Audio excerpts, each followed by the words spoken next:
En réalité, Patrice Talon devient un vrai problème. Parce que là, il fait des affirmations gratuites. Vous avez vu quand Kémy Séba était au Niger récemment, et il a fait la déclaration, vous avez vu le bavardage qu'il y a eu au Bénin. Mais on s'attendait à ce que, mais dès que ce monsieur-là met le pied au Niger, on l'arrête. Non, mais, au Bénin. Au Bénin.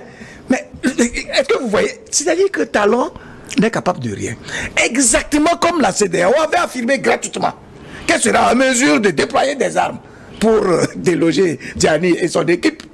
Alors que sur le plan opérationnel, ils n'ont aucun moyen, si ce n'est de compter justement sur les puissances occidentales. Et donc, finalement, c'était une parole en l'air. Aujourd'hui, le président Talon, malheureusement, aligne des paroles en l'air. Et vous allez voir que lorsque la Chine, à un niveau donné, va commencer à sévir, il sera encore une fois obligé de reculer. Et cette histoire sera derrière nous. Vous voyez? Et donc, c'est pour dire, c'est vrai, au départ, l'ambassadeur semblait le disculper, jusqu'à avoir pitié de lui. Mais quoi qu'on dise, qu'il soit manipulé ou non, il répond au nom d'un peuple.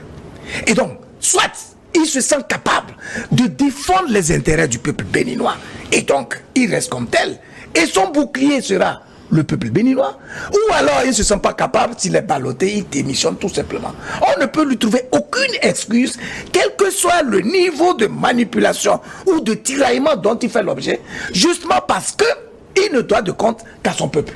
Et donc, dans certains contextes, je pense que... Non, mais c'est une déception. Pourquoi? En réalité, Patrice Talon, c'est un homme d'affaires. Et quand il est venu au pouvoir, ben, vu cette déclaration de départ, sa posture, son allure, son parcours, on s'est dit, mais s'il transpose ses réflexes d'homme d'affaires dans la gestion du pays, il va réussir à faire du pays un pays émergent, parce que justement, c'est la culture de résultat qui compte dans le monde des affaires. Aujourd'hui, il rebrousse chemin au point d'être aussi incohérent, instable, et puis, mais à la limite ridicule, c'est précisément parce qu'il a commencé à nourrir des ambitions personnelles. Je pense que le président Tiani l'avait dit une fois. C'est parce qu'il vise un troisième mandat. Et de ce fait, il est obligé de s'allier à des ennemis du peuple béninois, parce qu'il sait que l'opinion béninoise ne va jamais accepter le principe pour lui de s'inscrire dans une perspective de règne au Bénin. Donc, dans un tel contexte, il n'est plus là pour sauvegarder, préserver et amplifier les intérêts du peuple nigérien, mais il est là pour mettre en œuvre son agenda personnel qui lui permettra justement d'utiliser le pouvoir comme un bouclier le permettant d'être là et de se protéger à vie.